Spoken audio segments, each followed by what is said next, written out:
जब सफेद पोशों की संवेदनाएं यहां पर जाहिर हो जाती है और वह अपना पल्ला झाड़ रहते हैं, यहां पर खाकी अपनी फाइलें बंद कर लेती है, तो समझ लीजिएगा कि इंसाफ की उम्मीद सिर्फ एक जगह आकर बची हुई, वह भी काले कोट के पास में। उसकी चौखट पर ही न्याय मिल पाएगा। बरगी डैम में 13 जिंदगियां डूब गई, लेकिन मजाल है कि यहां पर सिस्टम की नींद टूटी हो। ना एफआईआर हुई, ना किसी की गिरफ्तारी हुई, बस जांच का झुनझुना बजाया गया कि जांच चल रही है। लेकिन अब कोर्ट ने हंटर चला दिया है। उससे सत्ता के गलियारों में यहां पर जो उसकी नाकामी है वह साबित भी हो गई है। पीएम मोदी, सीएम सभी ने दुख जताया, लेकिन एफआईआर को लेकर किसी ने कुछ भी नहीं कहा। अजीब विडंबना है। 30 अप्रैल को जब क्रूज डूबा तो ट्वीट की बाढ़ आ गई अचानक से। दिल्ली से लेकर भोपाल तक एक गहरा दुख प्रकट किया गया। मंत्री संतरी सब मौके पर चले गए।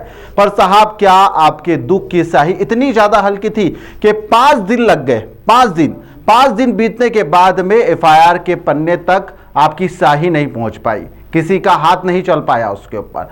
बेहद दुखद संवेदना, एकदम दुख प्रकट किया गया। ट्वीट ऐसे कि आपकी आंखें भर आए। आप सोचेंगे कि अरे बाप रे बाप, इतना ज्यादा दुख हमारे नेताओं को है।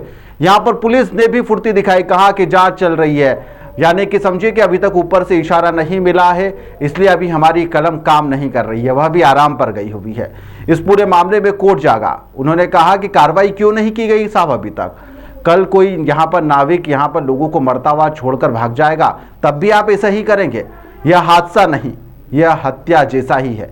जबलपुर के प्रथम श्रेणी सत्र न्यायाधीश डीपी सूतकर ने इस पूरे मामले को लेकर स्वतः ही संज्ञान ले लिया है। उन्होंने कहा है कि यह सिस्टम के मुंह पर एक गहरा तमाचा है। इन मौतों को उन्होंने बताया। कोर्ट में स्पष्ट शब्दों में कहा कि धारा 106 उपेक्षा से मृत्यु और धारा 110 यानी आपराधिक मानव वध का प्रयत्न, जी हां, उस चश्मे से कोर्ट ने देखा है। उन्होंने कहा कि क्रूज चालक को जब पता था कि लोग डूब रहे हैं, तो फिर वह उन्हें मौत के मुंह में छोड़कर खुद कैसे सकुशल बच निकला? यह हादसा नहीं बल्कि एक क्रूरता है, सोचा समझा मर्डर है। 5 दिन तक यहां पर पुलिस के हाथ एकदम खाली रहे, हाथ पर हाथ धरकर पुलिस बैठी रही। क्या पुलिस किसी बड़े नाम के दबाव में एमपी टूरिज्म के जो रसूखदार हैं उनके आगे अपनी कलम नहीं चला पा रही है? 2 दिन का अल्टीमेटम कोर्ट के द्वारा दिया गया। जी हां, महज 2 दिन का। कोर्ट ने बरगी के थाना प्रभारी को 2 टूक कहा है कि 2 दिन है आपके पास में, एफआईआर दर्ज कर लो, वरना फिर एफआईआर दर्ज करके हमें बताओ। कोर्ट ने यहां पर नाविक चालक दल पर कार्रवाई करने के साफ तौर पर निर्देश दिए हैं। लेकिन सवाल यही है कि सिस्टम के उन मगरमच्छों पर कार्रवाई कौन करेगा जो एसी के दफ्तरों में बैठकर केवल परमिट बांटते रहते हैं, उसका खेल चलाते रहते हैं? सुरक्षा के मानक कहां थे? क्रूज पर क्षमता से अधिक क्या लोग इसमें शामिल कर दिए गए थे? लाइफ जैकेट के जो ड्रामे की वीडियो और तस्वीर सामने आई वह अलग।